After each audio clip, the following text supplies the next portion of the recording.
Okay, just let me pray before we start. Heavenly Father, we thank you for the opportunity to learn your word. And we thank you that we are able to run this class to learn more about you, Jesus Christ, your kingdom.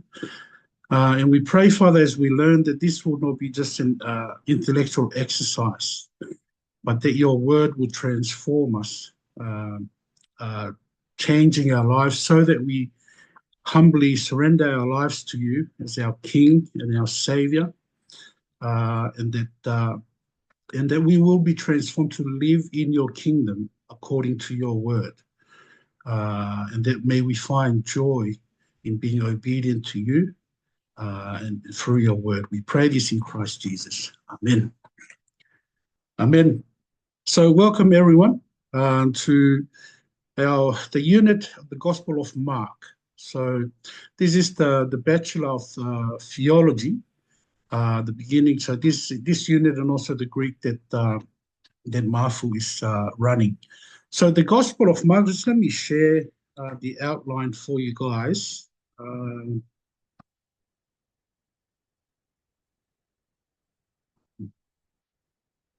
so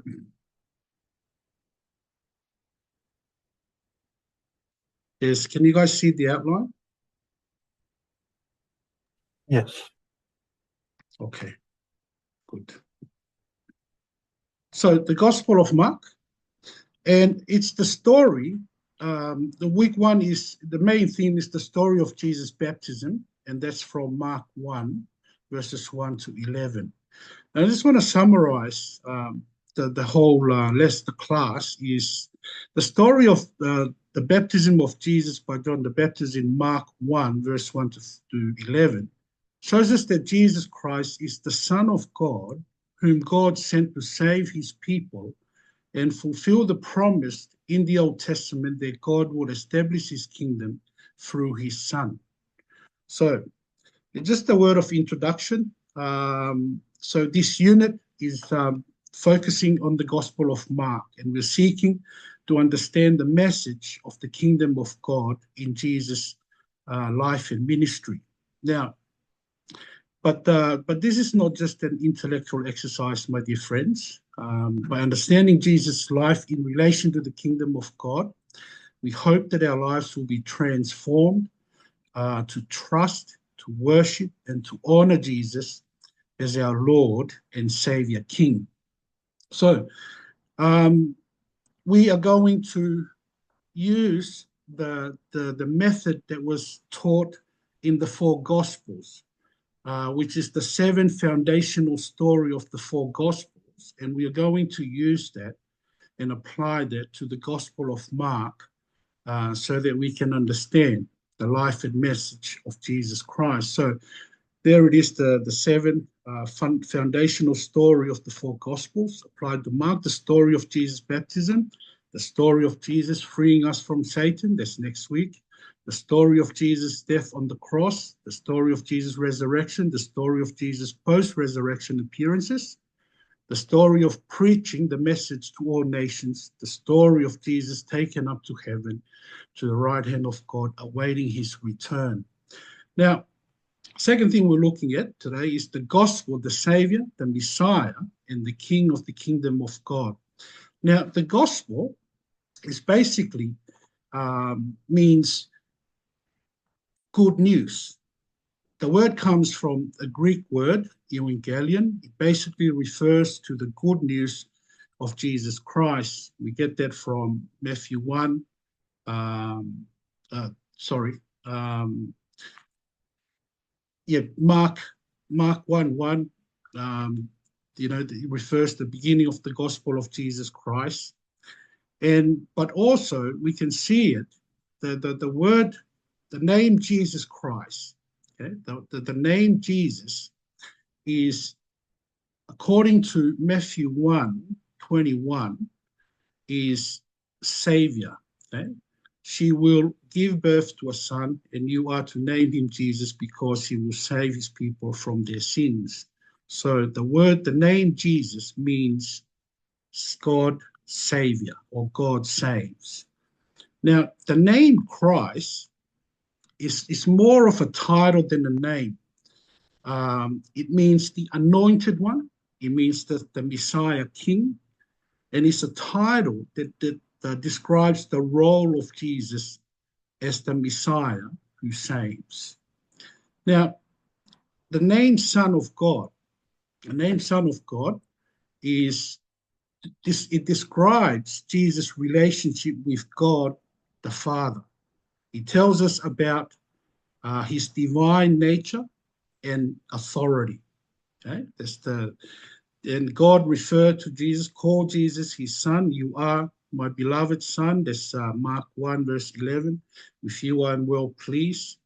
And we also see that the demons also acknowledge that Jesus is the Son of God.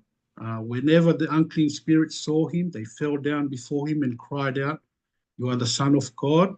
And even Jesus referred to himself as the Son of God, as the Son.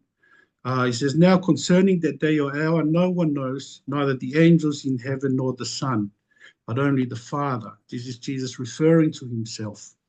And also Mark 15:39, the centurion acknowledged Jesus as the Son of God. When the centurion who was standing opposite him saw the way he breathed his last, he said, "Truly this man was the Son of God." This is the word of the Lord.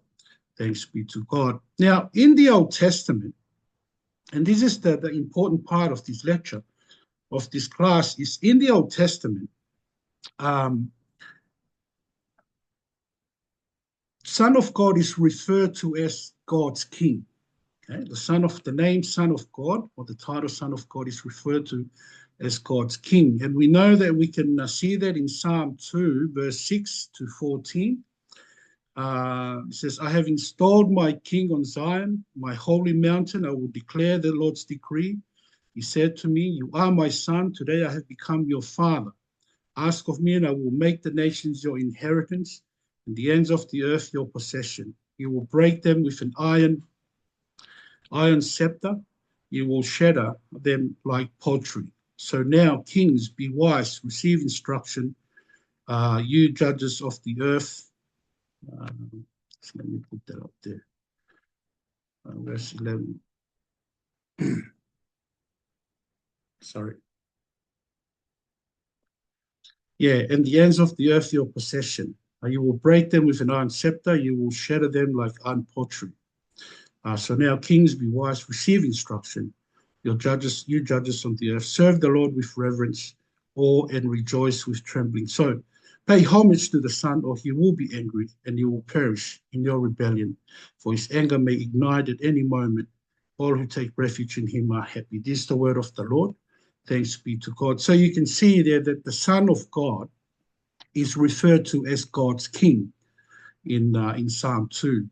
And also in 2 Samuel, chapter 7, verse 13 and 14, and you would have learned this last year. It talks about God speaking of his king as his son, whom God will establish his throne or his kingdom forever. He says, "He is the one who will build a house for my name, and I will establish the throne of his kingdom forever. I will be his father, and he will be my son. When he does wrong, I will discipline him with a rod of men and blows from mortals." This is the word of the Lord. Thanks be to God. So you can see that the title, the name of Jesus, is that he is the Savior. He is the anointed one of God. And not only that, but he is the Son of God. He's the Son that's promised in the Old Testament, that he will come and establish the throne of God, the kingdom of God forever. See, in application for us today, that there is, denial of Christ as our Savior King. There's a denial of Christ as the Son of God. We deny that when we seek salvation in material wealth, in our jobs and money, our achievements, instead of Jesus Christ, the Savior King of God's kingdom. And by trusting in all these material things, wealth, This can lead us to dismiss the role of Christ, of Jesus as our Savior and our King, because material wealth is more important than Jesus Christ, who is our Lord and Savior.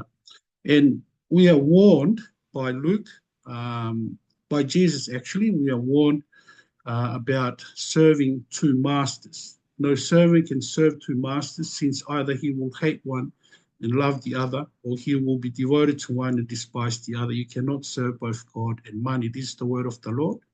Thanks be to God. There's also the denial of the gospel of Jesus Christ. Now, Mormonism, the Church of Jesus Latter-day Saints, they deny Jesus. They teach that Jesus is a created being, and that salvation is achieved through faith in good works, including temple rituals, and also observing the Book of Mormon and the teachings of Mormon. So this is a denial of the biblical teaching that Jesus is fully God. He is the Son of God. He is divine. So there's a denial of his divinity, and also the divine of salvation by grace alone, through faith in Christ Jesus alone. So this is the Mormons and their teachings. They deny the true gospel of Jesus Christ. There's also Jehovah's Witness. Jehovah's Witness, they reject the divinity of Jesus. Their teaching is that Jesus is Michael the archangel rather than God who became human. They also deny the physical resurrection of Christ and teach that salvation salvation comes from works, such as doing door-to-door knocking, evangelism, and also strictly observing their rules. So they also deny the Trinity and the deity of Jesus Christ and the sufficiency of Christ's atonement for salvation. Islam denies the cross and the resurrection of Jesus by teaching that he was merely a prophet and not a son of God. It also rejects salvation through faith in Christ, and it emphasizes salvation through good works. And there's also the prosperity gospel that twists the true gospel by teaching that faith in Christ guarantees health, wealth, and success. Jesus is seen as a means of achieving personal gain rather than the Savior who calls us to deny ourselves and suffer for his sake. And Hinduism teaches that all paths leads to God. This is including also like the liberal theologians.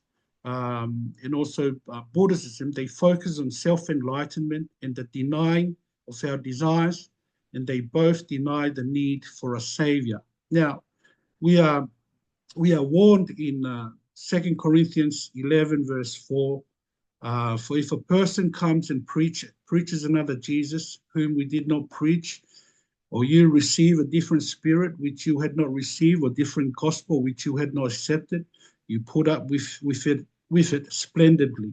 So, in other words, we are not to, but the Corinthians did, but we are warned not to put up with it. And also Galatians 1:9, as we have said before, I now say again, if anyone is preaching to you a gospel contrary to what we received, a curse be on him. So we are warned against accepting a different gospel, a different Jesus than the one taught by the gospel and by the word of God. Now, John the Baptist and Jesus' baptism. So that's Mark 1, verse 2 to 11. So that's the introduction to the Gospel of Mark. And here we see John the Baptism and Jesus' baptism. Now, John the Baptist prepared people for the arrival of the Lord. Now, Mark starts the ministry of John the Baptist by connecting it with the Old Testament prophecies that speaks about the coming of the Lord. You can see that in Mark 1, 2 to 3. And but he does that by quoting two verses from the Old Testament, which is Malachi 3:1 and Isaiah 40, verse 3 to 5. And these two passages emphasizes the coming or the sending of the Messiah, of the messenger to prepare the way for the Lord. So John was sent to prepare the way. If you can see that there. See, I'm going to send my messenger, and he will clear the way before me. Then the Lord you seek will suddenly come to his temple. The messenger of the covenant you delight in. See, he is coming, says the Lord of armies. It's the word of the Lord. Thanks be to God. Just let me put you back onto the passage. Right, floating.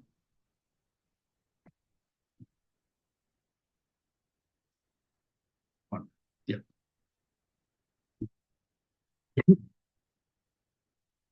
So you can see that John and Mark connected the ministry of John the Baptist with the Old Testament prophecies in Malachi and Isaiah.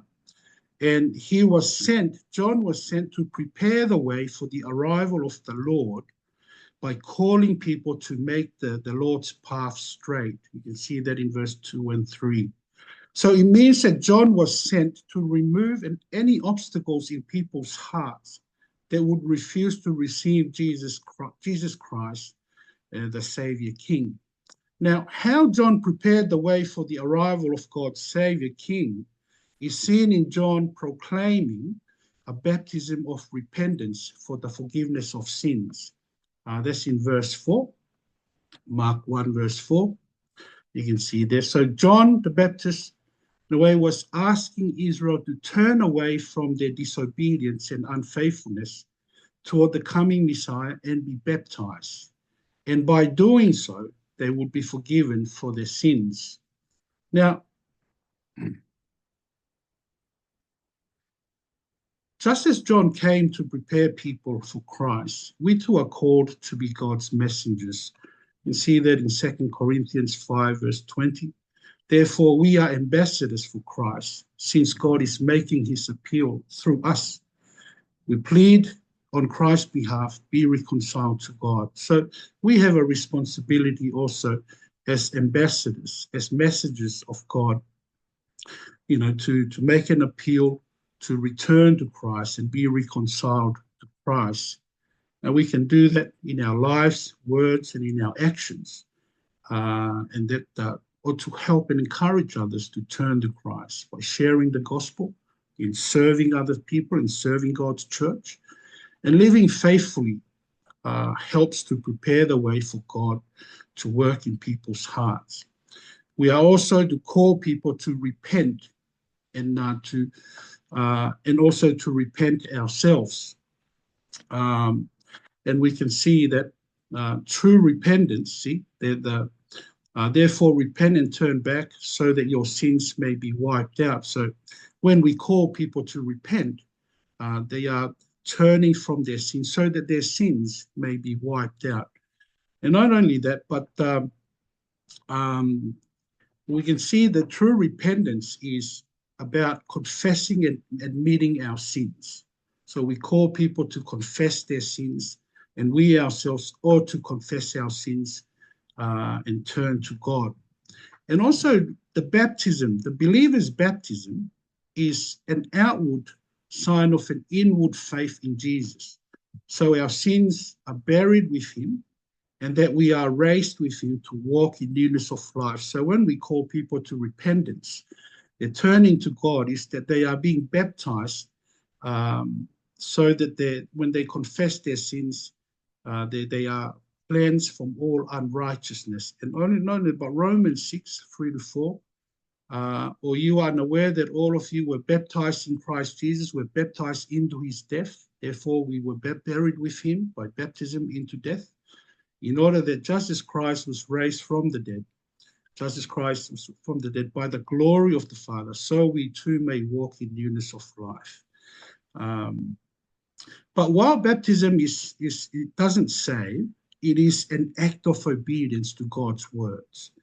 We know that from Matthew 28:19. Go therefore and make disciples of all nations, baptizing them in the name of the Father, of the Son, and of the Holy Spirit. So it is an act of the baptism. It's not, doesn't save us, but it is an act of obedience, because God sent, well, Jesus sent out his disciples to baptize everyone in the name of the Father, the Son, and the Holy Spirit. Now, repentance also is we if we conceal our sins, we will not prosper, according to Proverbs. But whoever confesses and renounces them will find mercy. So repentance, true repentance, is not concealing our sins, but confessing it, renouncing and turning away from it, so that we find God's mercies. Now,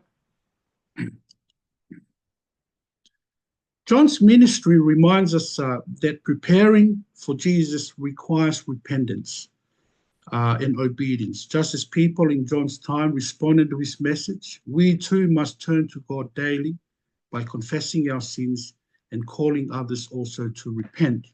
Now, according to verse 5, the whole of the Judean countryside and all the people of Jerusalem were going out to John, and they were baptized by him in the Jordan River and confessing their sins. And the people of Judea and Jerusalem, they came in large numbers and confessing their sins before John. And you can see that there's an urgency here as well, isn't it? So this is the whole countryside came and confessed their sins. So when we are called and when we are calling people to repentance, there ought to be an urgency and wholeheartedness of repentance. So there shouldn't be a delay or making excuses. And people also came out, they confessed their sins openly, and that was part of their preparation for the coming of the Lord. And this shows that this also shows people's eagerness to commit to a new way of life, repenting and confessing their sins. And it shows us people's response to John's message was also a collective response of spiritual seeking, spiritual transformation. So, and coming to God is something that we need to do as a church, not just as an individual. Through prayer, our evening prayers, our liturgia, and also worshiping together, and the gatherings of the church together, and also studying God's word together, and also participating in church activities that encourages spiritual growth. Now, verses 6 also tells us that John sent as Elijah. We know that we see that John wore camel hair garment with a leather belt around his waist and ate locusts and wild honey. You can see that Elijah in the Old Testament, he says, they replied, a hairy man with a leather belt around his waist. He said, it's Elijah the Tishbite. Is the word of the Lord. Thanks be to us. So you can see there is a comparison between them. They're similar. John the Baptist and also Elijah. And also Mark 9:11-13, Jesus referred to John the Baptist as Elijah, who has come, but they have rejected him. And we are also told that John the Baptist is like Elijah, that he comes to bring forth the day of the Lord. He comes before the great day of the Lord, or the great judgment of God comes. And we see that in Malachi 4:5-6. Look, I am going to send you the prophet Elijah before the great and terrible day of the Lord comes. And he will turn the hearts of fathers to their children and the hearts of children to their fathers. Otherwise, I will come and strike the land with a curse. This is the word of the Lord. Thanks be to God. So that is speaking about John the Baptist. And we also But we see that the ministry of John the Baptist, he comes to also preach about the gospel, about Jesus Christ. Jesus Christ is his main concern. Yes, he comes to warn people about the judgment, the great day of the Lord. But we see in Mark 1:7-8, he came to proclaim, one who is more powerful than I am is coming after me. I am not worthy to stoop down and unite the strap of his sandals. I baptize you with water, but he will baptize you with the Holy Spirit. This is the word of the Lord. Thanks be to God.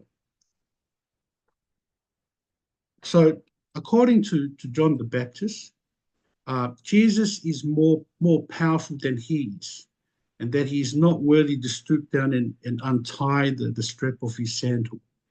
John is acknowledging here the divinity of Jesus and his superiority and kingship.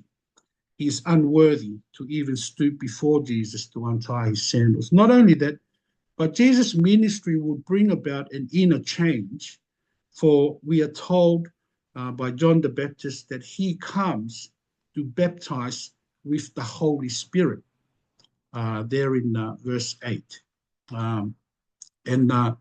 John is saying that his baptism was concerned with making moral renewal of our lives. But he's speaking that Jesus will bring about the purity of our hearts, will purify our hearts. He will baptize us with the Holy Spirit. Whereas John called people to get rid of sin, Jesus would rescue people from the guilt and the power of sin. Whereas John baptized with water, Jesus would baptize them with the Holy Spirit. And Jesus baptizing the Holy Spirit is important because this is also tied to the establishing of the kingdom of God. In Acts 1, where Jesus was about to be taken to heaven, the apostle asked Jesus in Acts 1, verse 6, it's here, asked Jesus if he was going to restore the kingdom of Israel at this time. But Jesus, however, answered that it is not for him to know the times. It is not for them to know the time or the periods that the Father has set up by his own authority. That's Acts 1, 7-8. And not only that, the baptism of the apostles, we know that the baptism of the apostles with the Holy Spirit, when Jesus promised that they will be baptized by the Holy Spirit in Acts 1, verse 6. Here. But you will receive power when the Holy Spirit has come on you. That took place on Pentecost. Okay, verses Acts 2, 1-4. That took place on Pentecost. And Mark preaches in Acts 2, 32-36. He preaches about the baptism in Pentecost is the declaration or the proclamation of the Son of God being seated at the right hand of the Father in heaven. That's installing, that's the enthronement of the Son of God in heaven. That's the sign of the Holy Spirit, of the meaning of the outpouring of the Holy Spirit in Pentecost. So we can see there that Mark tells us that Christ will baptize with the Holy Spirit. He's the one to baptize with the Holy Spirit because he's the one seated at the right hand of the Father. And he pours out and he gives us the Holy Spirit, acknowledging that he is King in the kingdom of God and over all of creation. So, now in terms of application is that even though John was a powerful prophet, he recognized that Jesus was far greater than him. He declared himself unworthy even of untying Jesus' sandals. And it shows true humility. True humility means acknowledging that Jesus is supreme. And we exist to glorify him. We don't exist to glorify ourselves. You see that in John. We are told he must increase, but I must decrease. And not only that, in our ministries and work and daily lives, We should point people to Jesus, not ourselves. We see that in Philippians. Do nothing out of selfish ambition or conceit, but in humility consider others as more important than yourselves. Everyone should look not to his own interests, but rather to the interests of others. It's the word of the Lord. Thanks be to God. Many people today, they admire Jesus as a good teacher, a moral teacher, or a friend or mate. But Jesus, we're told, is far more than that. He's the Son of God, and he's the Savior of the world. Colossians 1:16-17, for everything was created by him in heaven and on earth, the visible and invisible, whether thrones or dominions or rulers or authorities. All things have been created through him and for him. He is before all things, and by him all things hold together. This is the word of the Lord. Thanks be to God. And even in Romans 10, verse 9, we should not just respect Jesus, but we should worship him as Lord and surrender our lives to him. If you confess with your mouth Jesus is Lord and believe in your heart that God raised him from the dead, you will be saved. This is the word of the Lord. Thanks be to God. So we come now to the baptism of Jesus. This is the last bit. And the baptism of Jesus from Mark 1, 9-11. So in the days of John the Baptist, when he was baptizing, Jesus came from Nazareth. See it there, verse 9-11. Jesus came from Nazareth in Galilee to be baptized by John in the Jordan River. Now, Jesus, though sinless, chose to be baptized. And the reason is so that he can identify with humanity. So remember, John's baptism is about the baptism of repentance.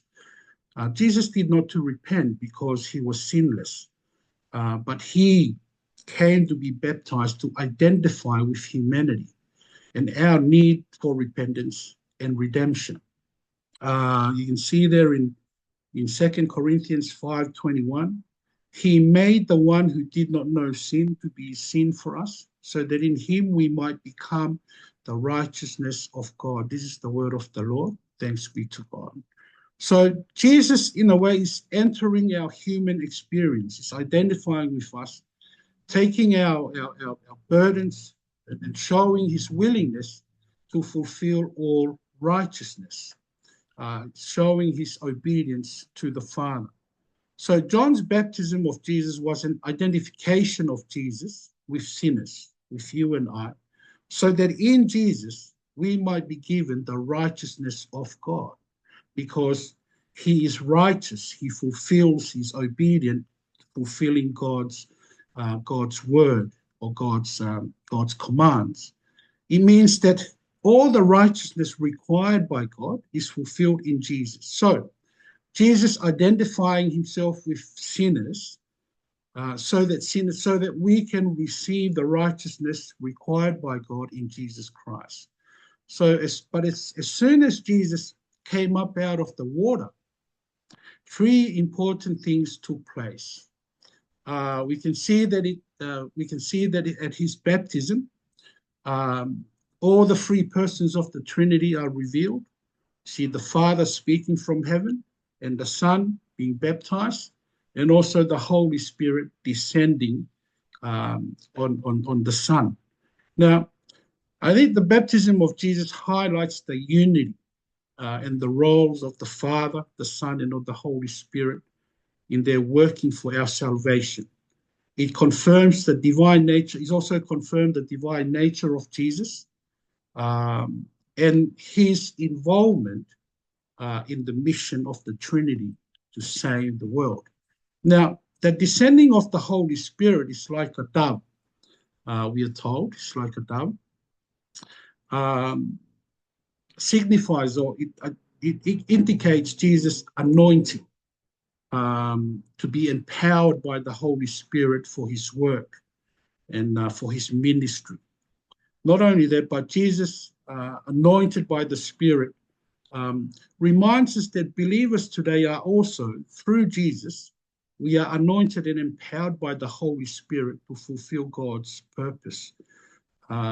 We can see that in Acts 1, verse 8. But you will receive power when the Holy Spirit has come on you, and you will become my witness in Jerusalem, in all Judea and Samaria, and to the ends of the earth. This is the word of the Lord.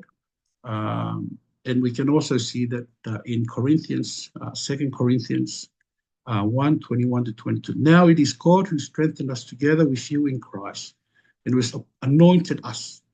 He has also put his seal on us and given us the Spirit in our hearts as a down payment. This is the word of the Lord. Thanks be to God. So we can also see the voice from heaven declares, "You are my beloved Son. With you I am well pleased." Now, this affirms Jesus' divine nature, and also it affirms the Father's approval, God's approval of the Son. And it also reassures us of Jesus' um, unique relationship with the Father and his authority as the Messiah. Not only that, but it shows us Jesus is the Son of God who God sent to fulfill God's promise. He is the Son of God that God is pleased with to fulfill his promise to establish his kingdom, his eternal kingdom. And this also reminds us that through faith in Christ, we too are adopted as God's children and are loved by him. We're told there in Romans 8, 14 to 17, for all of those led by God's Spirit are God's sons. For you did not receive a spirit of slavery to fall back into fear. Instead, you received the spirit of adoption by whom we cry out, Abba, Father. The Spirit himself testifies together with our spirit that we are God's children. And if children, also heirs, heirs of God and co-heirs with Christ. If indeed we suffer with him, so that we may also be glorified with him. This is the word of the Lord. Thanks be to God. You can see here in verses 9 to 11 that Mark emphasizes also that the heavens was torn open, showing us that there is the barrier between God and us sinners is no longer be there. But we will see as we look at the cross later on that this is how Christ achieved, getting rid of the barriers between sinners and God by dying on the cross. But also we see that the Father has declared his love and pleasure with Jesus Christ, shows us there is a very, very close relationship, intimate relationship between the Father and the Son. And this ought to encourage us that through Jesus, we are invited into a loving relationship with God, where we can experience his presence and life in his kingdom through Jesus Christ. So just to summarize the lecture today is that we can see that Jesus Christ, he is the promise. He was promised, it was prophesied that he would come, but God will send his messenger, John the Baptist, before him to prepare the way. He is the Son of God, promised in the Old Testament that will come to establish the eternal kingdom of God. We see that in Psalm 2 and in 2 Samuel 7. And not only that, but we're given the responsibilities also to preach repentance to other people, and also to preach repentance to our own lives, to call people to repentance. And because Christ has come, there is an urgency for everyone to come and be baptized, to come and repent and receive Christ Jesus as their Lord and Savior. And we see that Christ is affirmed as the Son whom God is well pleased with through his baptism, and that the Holy Spirit came and empowered him for his ministry to save God's people. So now the question is for us, for our assignment, is how does the baptism of Jesus in Mark 1, verse 1 to 11, show us that Jesus Christ established God's kingdom? How does the baptism of Jesus in Mark 1, 1 to 11, show us that Jesus Christ established God's kingdom? Dear Lord, we thank you so much for your Son, Jesus Christ, the Son that you are well pleased with, the Son that you are approved of, that he comes to save us. He came, took on he identified with us so that our sins can be laid upon him on the cross. But he gives us your righteousness so that we can be righteous and be obedient to you as he was obedient to you. We also come to you, Father, praying that you will help us. Help us, Father, to come to you when we hear the call of repentance. Come to you in true repentance, turning to you, not just lip service, but to turning to you. There is a active transformation in our lives, renewal of our lives, and we pray, Father, that we hate the sins in our lives. Father, we also come to you, thanking you for your Son, Jesus Christ. May we submit ourselves to him. May we honor him in everything that we do, Lord Jesus, surrendering our lives to serve him and to suffer with him. So we pray this in Christ Jesus. Amen. Thank you, Pastor. Can you give me the question again, please? I missed a little bit of it. I got, how does the baptism of Jesus in Mark 1 to 11 show us that Jesus Christ established God's kingdom? Okay. Just let me stop.